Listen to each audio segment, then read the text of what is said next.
Hello everyone, welcome to ఈ వివేకం. ఈ వీడియోలో మనం యూపీఎస్సీ జనరల్ స్టడీస్ పేపర్ 2 సిలబస్ని ఒక యూనిక్ వేలో డిస్కస్ చేసుకుందాం. ఒక పేపర్ని మనం టాపిక్ బై టాపిక్ ఐసోలేటెడ్గా అనలైజ్ చేయకూడదు.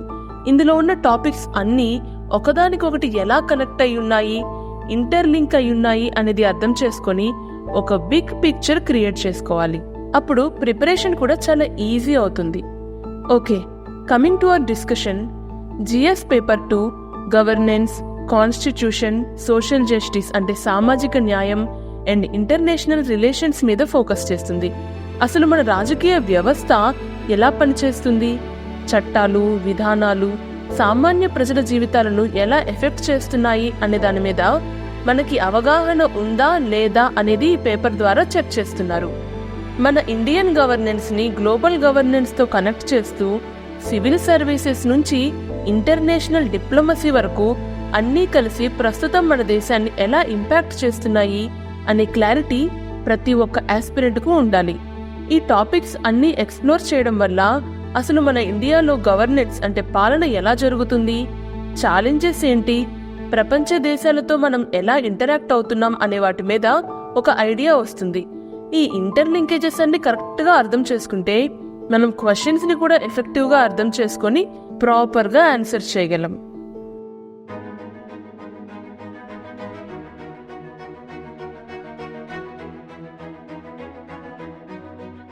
మన రాజ్యాంగం, పరిపాలనా వ్యవస్థ, ప్రపంచ దేశాలతో మనకున్న సంబంధాలు వీటన్నింటి వల్లే ఈరోజు మన ఇండియా ఒక పవర్ఫుల్ నేషన్ లాగా ప్రపంచ పటంలో నిలబడగలిగింది.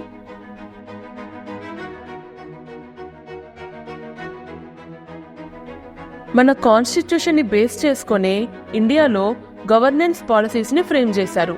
పౌర హక్కులకి భంగం వాటిల్లకుండా, దేశ ప్రజాస్వామ్యం దెబ్బతినకుండా ఉండేటట్లు మన రాజ్యాంగాన్ని నిర్మించారు. మారుతున్న సమాజ అవసరాలకు అనుగుణంగా మన కాన్స్టిట్యూషన్ లో కూడా మార్పులు రావాలి అని అమెండ్మెంట్స్ అంటే సవరణలు చేసే సౌలభ్యాన్ని కూడా కల్పించారు. లెజిస్లేచర్, ఎగ్జిక్యూటివ్ అండ్ జ్యుడిషియరీ మధ్య అధికార విభజన సక్రమంగా ఉండడానికి మన కాన్స్టిట్యూషన్ చెక్స్ అండ్ బ్యాలెన్సెస్ అనే సిస్టమ్ ని తీసుకొచ్చింది. అండ్ మన కాన్స్టిట్యూషన్ ఈ ప్రిన్సిపల్స్ ఫాలో అవ్వండి అని చెప్పి వదిలేదు. డిఫరెంట్ లెవెల్స్ ఆఫ్ గవర్నమెంట్ అంటే సెంట్రల్ గవర్నమెంట్ నుంచి లోకల్ గవర్నమెంట్ వరకు పవర్ ఎలా డివైడ్ అవ్వాలి అంటే సింపుల్ గా చెప్పాలంటే అధికార విభజన ఎలా ఉండాలి అనే దానికి కూడా ఒక క్లియర్ ఫ్రేమ్వర్క్ ఇచ్చింది. మన ఇండియన్ ఫెడరల్ స్ట్రక్చర్ అంటే సమాఖ్య వ్యవస్థ సెంటర్ కి స్టేట్స్ కి మధ్య అధికారాలు ప్రాపర్ గా డివైడ్ చేసింది. సో స్టేట్స్ లోకల్ ఇష్యూస్ మీద ఫోకస్ చేస్తే సెంటర్ నేషనల్ ప్రియారిటీస్ మీద ఫోకస్ చేస్తుంది. బట్ లోకల్ లెవెల్ కి వెళ్లేసరికి ఫినాన్షియల్ రిసోర్సెస్ కానీ పవర్స్ కానీ కరెక్ట్ గా డిస్ట్రిబ్యూట్ అవ్వట్లేదు. దీనివల్ల స్టేట్స్ తమకి ప్రాపర్ పవర్స్ కానీ అటానమీ కానీ ఇవ్వలేదని కంప్లైంట్ చేస్తూ ఉంటాయి. ఇంకా లోకల్ గవర్నమెంట్స్ అంటే పంచాయత్, మున్సిపాలిటీస్ తీసుకొచ్చి పరిపాలనని ప్రజలకు చేరువయ్యేటట్లు చేశాము. ఏదేమైనా ఈ సిస్టమ్ స్మూత్ గా వర్క్ అవ్వాలంటే నేషనల్ అండ్ లోకల్ ఇంట్రెస్ట్స్ రెండింటిని బ్యాలెన్స్ చేసేటట్లు పార్లమెంట్ అండ్ స్టేట్ గవర్నమెంట్ చట్టాలు, పాలసీలో తీసుకురావాలి.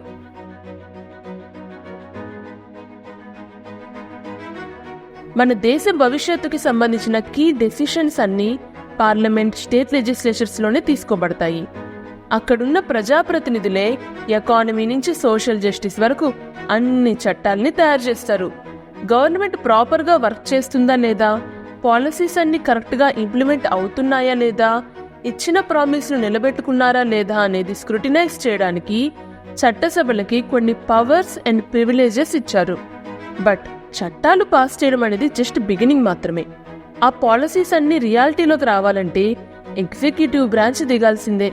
అంటే ఈ చట్టాలు, విధానాలు అన్నీ దేశమంతా ఇంప్లిమెంట్ అయ్యేటట్లు చూసే బాధ్యత ఎగ్జిక్యూటివ్ మీదే ఉందన్నమాట.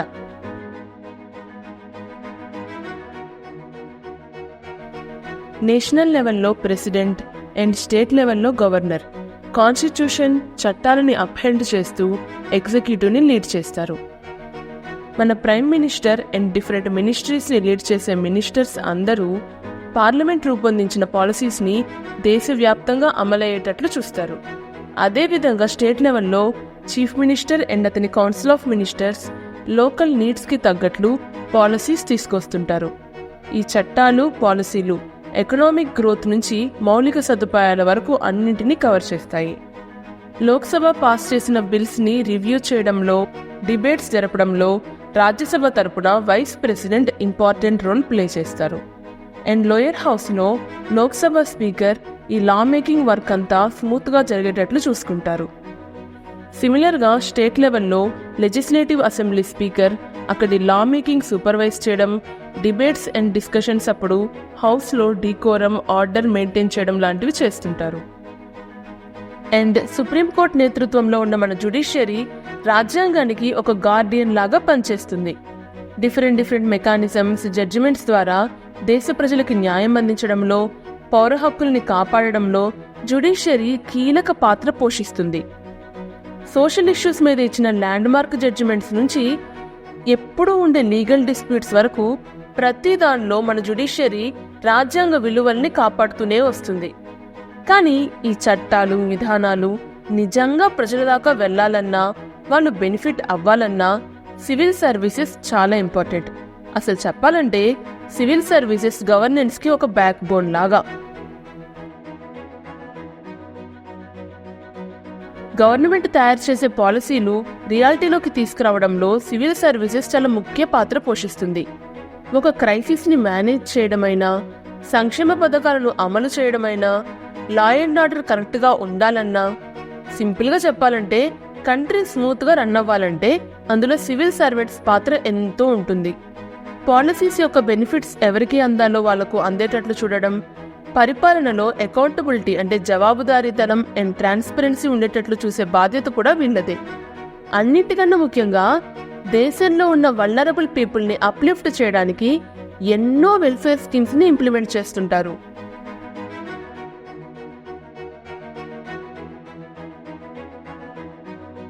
గవర్నమెంట్ అసలు వల్నరబుల్ పీపుల్ అంటే బడుగు బలహీన వర్గాల కోసం ఏం చేస్తుంది, సామాజిక న్యాయం అంటే సోషల్ జస్టిస్ ఎలా తీసుకొస్తుంది అనేది వాళ్ళు చేసే పాలసీస్ ద్వారానే రిఫ్లెక్ట్ అవుతుంది.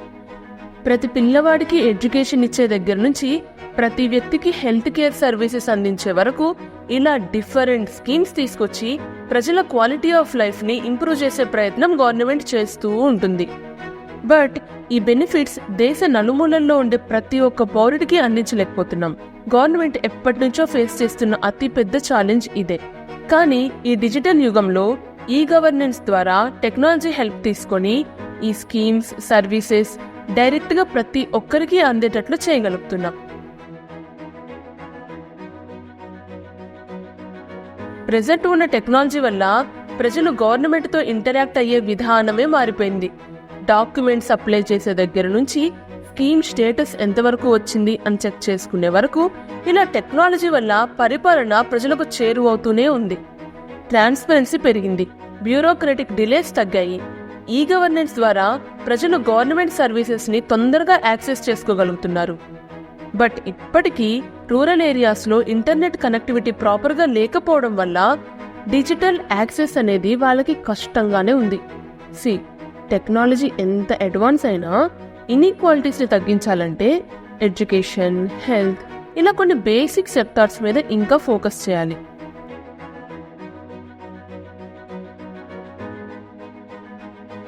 మన ఇండియా ఎంత ప్రోగ్రెస్ అయినా ఎడ్యుకేషన్, హెల్త్, పావర్టీ ఇలా కొన్ని ఇష్యూస్లో మాత్రం ఇంకా చాలా వర్క్ చేయాల్సింది ఉంది.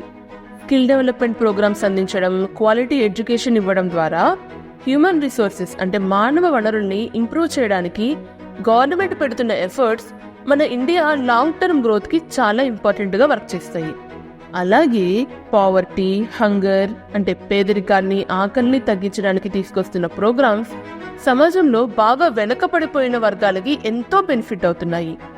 ఈ ఛాలెంజెస్ అన్ని అడ్రస్ చేస్తూ పరిపాలనలో ట్రాన్స్పరెన్సీ, అకౌంటబిలిటీ అంటే పారదర్శకత, జవాబుదారీతనాన్ని బ్యాలెన్స్ చేయాలి అంటే quasi judicial and regulatory bodies మీద ఆధారపడాల్సిందే.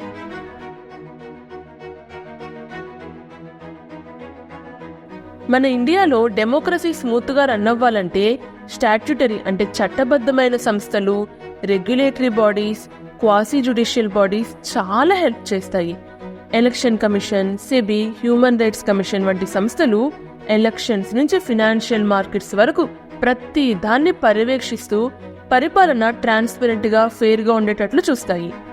అంటే ఈ సంస్థలు కీలక రంగాల్ని నియంత్రిస్తూ అవి ఫెయిర్ గా వర్క్ చేస్తున్నాయా లేదా అని మానిటర్ చేస్తూ ఉంటాయి. దీనివల్ల పబ్లిక్ అండ్ ప్రైవేట్ సెక్టర్ రెండిట్లో జవాబుదారీతనం పెరుగుతుంది.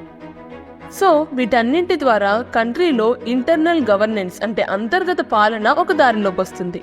At the same time international relations ద్వారా డిప్లొమసీ అంటే దౌత్య సంబంధాలు మెరుగుపరచుకోవడం ద్వారా గ్లోబల్ లెవెల్లో కూడా మనం దృష్టి పెడుతున్నాం. ప్రపంచ వేదికపై ఇండియా యొక్క ప్రభావం పెరుగుతూనే ఉంది. బైలేటరల్ అండ్ రీజనల్ అగ్రిమెంట్స్ అంటే ద్వైపాక్షిక ఒప్పందాలు, ప్రాంతీయ ఒప్పందాల ద్వారా మనం కూడా ఇంటర్నేషనల్ ట్రేడ్, సెక్యూరిటీ అగ్రిమెంట్స్లో భాగస్వాములవుతున్నాం. యునైటెడ్ నేషన్స్, WHO, WTO లాంటి అంతర్జాతీయ సంస్థల్లో మనం యాక్టివ్గా పార్టిసిపేట్ చేయడం వల్ల గ్లోబల్గా గవర్నెన్స్ పాలసీస్ ఎలా మారుతున్నాయి అనేది మనకు కూడా తెలుస్తుంది. ఇంకా అంతర్జాతీయ సంబంధాలు మెరుగుపరచుకోవడంలో, మంచి మంచి పెట్టుబడులు తేవడంలో, మన కల్చర్ని వేరే దేశాలకి పరిచయం చేయడంలో మన డయాస్పోరా అంటే ప్రవాస భారతీయులు కీలక పాత్ర పోషిస్తున్నారు. ప్రపంచ రాజకీయాలు ఎప్పటికప్పుడు మారిపోతూ ఉంటాయి. సో మనం కూడా మన నేషనల్ ఇంట్రెస్ట్స్ అంటే జాతీయ ప్రయోజనాలను కాపాడుకోవడానికి కాన్స్టెంట్ గా వర్క్ చేస్తూ ఉండాలి.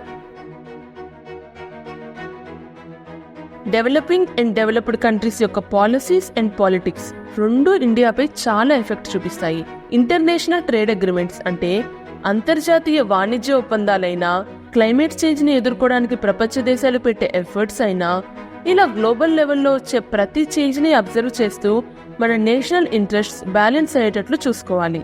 మన భారతదేశం నేడు అభివృద్ధి చెందుతున్న ప్రజాస్వామ్యం. కాన్స్టిట్యూషన్ ని బేస్ చేసుకుని జరిగే గవర్నెన్స్, వెల్ఫేర్ స్కీమ్స్ వల్ల బెనిఫిట్ అయ్యే పీపుల్, డిప్లొమసీ, ఇంటర్నేషనల్ కోఆపరేషన్ ద్వారా ప్రపంచ దేశాల్లో మనకి పెరుగుతున్న గౌరవం, ఇవన్నీ ఒకదానికొకటి ఇంటర్ కనెక్టెడ్ గా ఉంటాయి. ఇలా వస్తున్న సవాళ్లను ఎదుర్కొంటూ, అవకాశాలను అందిపుచ్చుకుంటూ భారతదేశం రూపుదిద్దుకుంది. సో ఈ విధంగా టాపిక్స్ అన్నింటినీ లింక్ చేసుకుంటూ స్ట్రక్చరల్ వేలో చదువుకుంటే ప్రెజెంట్ యూపీఎస్సీ ప్యాటర్న్ క్వశ్చన్స్ ని ఈజీగా ట్యాకిల్ చేయగలం. అండ్ యూపీఎస్సీ అనే కాదు, ఇన్ జనరల్ గా కూడా మన కంట్రీ ఎలా వర్క్ అవుతుంది, ఏం ఛాలెంజెస్ ఫేస్ చేస్తుంది, ఫర్దర్ గా పొలిటికల్ డైనమిక్స్ ఎలా ఉండబోతున్నాయి, ఇలా చాలా థింగ్స్ మీద ఒక క్లారిటీ వస్తుంది. సో ఐ హోప్ ఈ సిలబస్ బ్రేక్ డౌన్ వీడియో మీకు హెల్ప్ అయింది అనుకుంటున్నాను. ఇదే ప్యాటర్న్లో మీరు మీ మెయిన్స్ ప్రిపరేషన్ని హోలిస్టిక్ వేలో కవర్ చేయాలి అనుకుంటే ఫీల్ ఫ్రీ టు కాంటాక్ట్ ఈ వివేకం. డీటెయిల్స్ డిస్క్రిప్షన్లో ఇచ్చాం. Thank you.